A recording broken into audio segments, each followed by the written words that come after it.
it's Nina. Thanks so much for joining me today. Today I have a fun card idea to share with you featuring the Simon Says Stamp Plush Dies. These dies are meant to be used with felt. However, I know some of you are either not interested in using felt or you're looking for ways to be able to stretch the use of these dies. So I want to show you the dies here before we get started on the card. We're going to be using these to create watercolored embellishments. I'm going to be die cutting each of these little pieces from some watercolor paper. You can see they have holes in the dies. This is meant so that way it would cut holes into your felt so it would be easier to stitch. It's going to make it easier for us to stitch these, however, with the watercolor paper. I've run them through my Big Shot machine. Now I'm going to pop out all the little set circles with my Tim Holtz craft pick. This is really great for popping all those little pieces out from your die. Here are all the pieces we're going to need. You've got your ice cream, the little frosting or like fudge sauce that goes up on top, and then you've got your cone, which will slip underneath, and our cherry, which of course you have to have on top of your ice cream. I really think these are really cute to be able to be used for cards, not only as felt pieces, because you can really get a lot of mileage out of dies like these. So let's get started and start creating with these. I'm going to be doing all of my coloring with my Zig Cling color markers. I'm starting off with the cherry, and I'm applying a light coat of pink over top. I'm doing all of my watercoloring on Canson XL watercolor paper. Now the reason I chose this paper is because I wanted to have the texture that the Canson paper has over the Bristol Smooth paper that I a lot of times use with my zigs. I'm adding a darker red to the cherry to darken it up a bit, and then I'll come back to it in a little bit after it dries to add a little bit more shading. Moving on to the chocolate fudge, I'm going to apply a dark brown over the bottom portion of the icing. I want this to be very dark because chocolate fudge sauce is dark. So I'm going to work multiple layers into this chocolate fudge. I'm going to blend it out with my brush and some clean water, and I'll get that all blended out. Another way you could watercolor these pieces is by watercoloring swatches onto watercolor paper. So like say a swatch of brown, a swatch of pink, and other colors that you want your ice cream to be. And then die cut the paper swatches instead of coloring each individual piece. So it totally is up to you of how is best, easiest for you to be able to color these in. I'm going to add another layer of the brown, and then once that dries, I'm actually going to go back in and add a third layer. Moving on to the ice cream, I wanted this one to be vanilla, so I'm going to be using the flesh color that is in the Zig Clean color markers. I'm going to add that into the areas that I want the darkest, and then I'll blend that out with my water and my brush.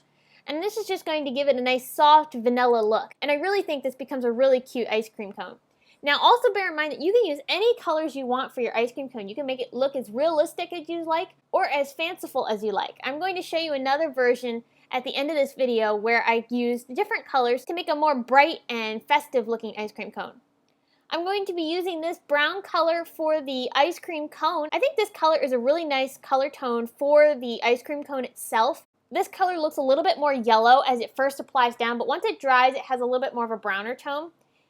I'll go ahead and add in a little bit of beige to darken up the areas where I want them to be darkest. I want those areas around where the stitching holes are to have a little bit more extra shading, especially on this particular piece because ice cream cones are so textured.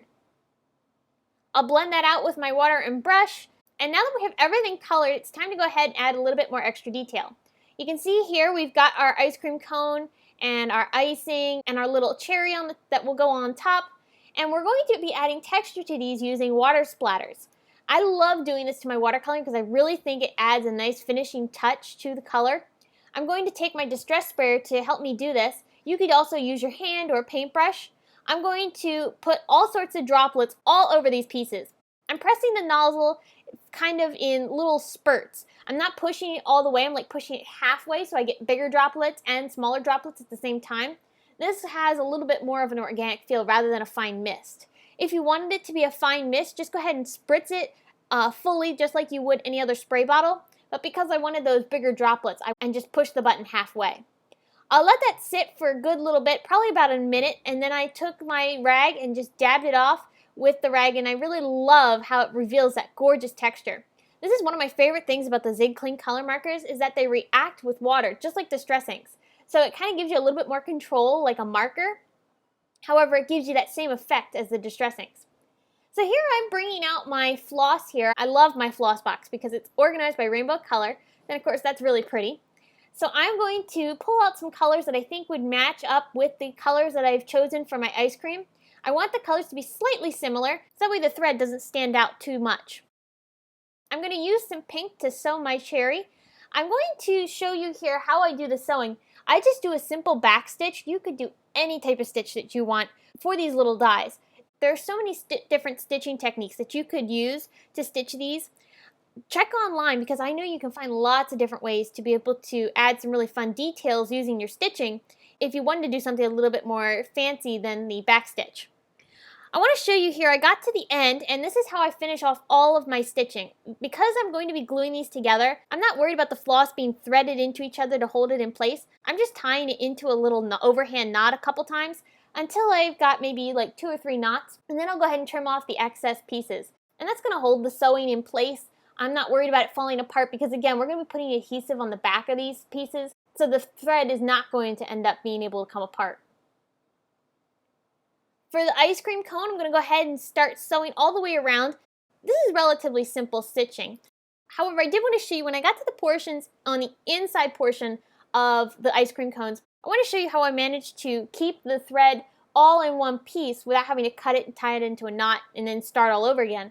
When I got to the end of an area that needed to turn, I just jumped down to the next closest hole that was below. So here you can see I worked on that row and now I'm going to jump down to the next one. And then after I finish this one, I'll jump down to that very bottom row. And once I was ready to go back up towards the top, I just threaded the floss up through the areas that I've already gone through. And that just saved me from having to cut floss and tie it up and put more on. Here I've got the ice cream and I'm going to use some cream floss to go ahead and sew around this one. I really like how the cream floss matched up with the coloring of my ice cream really well. I'm going to use brown for the chocolate fudge, and I really love this chocolate fudge. I think this looks really yummy. I was getting so hungry when I was making these ice cream cones because they looked delicious and it was making me wish I had some ice cream too. My favorite ice cream is mint chocolate chip. I don't know what everybody else likes, but chocolate and mint chocolate chip are my 2 favorite ice cream flavors. And I'm usually switching between each one on what kind of flavor I want when I have ice cream. Alright, so now that I've sewn all of my pieces together, I've got the chocolate fudge sauce turned over to the back side and I'm going to start applying some liquid glue into the center area to go ahead and start adhering all these pieces together. I'm using PPA matte adhesive. This is the adhesive I like to use. However, you can use any liquid adhesive you prefer. I also put some liquid glue on the back side of the cherry. I'm going to put that down right onto the ice cream itself. And then I'm going to pick up the chocolate fudge sauce and sandwich that cherry between the ice cream and the chocolate fudge sauce. I really love how these layer up together and create these really cute little embellishments. This is a really fun project to also do with kids. Because it's very simple stitching, the kids can really get a kick out of coloring these. They could color the papers with whatever type of medium that they want to use, and then you can help them stitch them together. You could use these ice cream cones as decorations for some sort of party. You could use them on cards like we're going to do here. You could use them as magnets. You could put magnet on the back side. So many different ideas that you could do with these. I'm going to now pop the ice cream up onto the cone using some foam tape. Just put a couple pieces on the back side and I'll remove the backing and stick that right down on top. And you can see our ice cream cone is all built and ready to go. Now I wanted to have a sentiment that matched the color of the pink in the cherry. So I'm taking my Zig Clean color marker and I'm doing some scribbles along some watercolor paper. I did some scribbles because I wanted the coloring to be a little bit variegated. I didn't want it to be a solid color. So you'll see some lighter portions and darker portions because we did that scribble and left white space in between.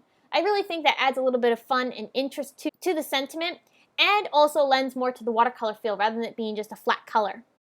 The sentiment I'm using is the Painted Enjoy die from Simon Says Stamp.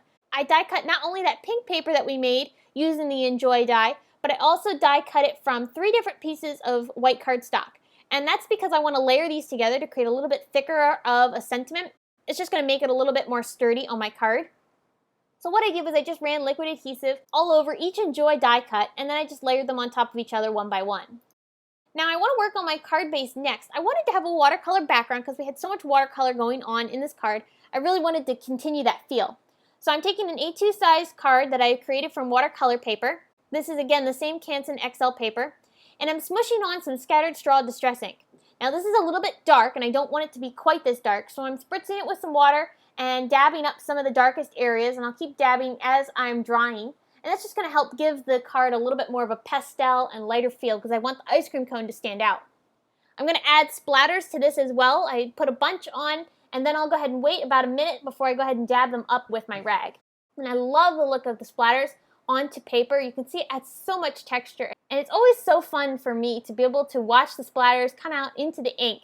It's one of my favorite things to see. Next, I'm going to add a little bit of pink into this background as well. So I'm going to take some worn lipstick and I'll do the same smushing technique on top. This time I'm not going to put quite as much ink for the pink because I want the yellow to be more prominent. I'm going to spritz this because this again is also darker than what I want. So I'm going to spritz it with the water and dab it up with my rag and just lighten it so that way it's not as overpowering. And I love how it gets that blend of orange between the scattered straw and the worn lipstick. It's absolutely beautiful. I'm going to do that same splatter technique to create the texture onto my background. And again, I let it sit for about a minute before I dabbed it up with my rag. Alright, so now it's time to move on to finishing up this card. I'm putting some strong adhesive on the back side of my ice cream cone so that way I can adhere it down onto my card base. I'm using score tape in particular because I know this tape is very strong and I love using this for pieces that I want to stay put. So I'll go ahead and lay this down right into the center area of my card. And then I'm going to take my sentiment. I put a piece of foam tape on the back side of the Y and liquid glue on the back side of the E, N, and J. And I did this because the ice cream cone is a little bit more higher off of the cardstock than usual because of all the dimension of the stitching and the watercolor paper. It's a little thicker. So I went ahead and put that piece of foam tape on the back side of the Y so that way the sentiment would stay nice and level.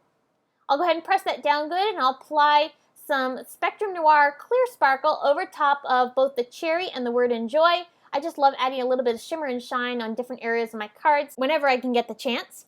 I'm also adding sequins from Neat and Tangled onto this ice cream cone. I really think this looks so cute and creates a little fun assortment of colored sprinkles all over the card. I picked colors that matched well with the color combination on the card, and I really think this adds a nice fun and festive feel. I'm taking some Nouveau Crystal drops and I'm covering the word enjoy as well as the cherry. I wanted to create some dimension and some shine on these pieces, so I thought the crystal drops would be a great way to go ahead and do that. So I hope you've enjoyed and got some inspiration on creating fun embellishments using the Simon Says Stamp Plush Dies. Remember, these dies can be used for all sorts of different things, not just felt, so I hope this has given you some ideas on how to use them in your crafting projects. And be sure to tag us on social media when you create with our Simon Says Stamp products because we would love to see what you've been up to. If you have any questions, please leave them in the comments section below and head on over to the Simon Says Stamp blog where you can get more information on this card including still pictures and products used. If you enjoyed this video, please give it a thumbs up, subscribe to our YouTube channel, and you can connect with us on social media at Facebook, Instagram, Pinterest, YouTube, as well as our blog. Thanks so much for watching. We'll see you again soon.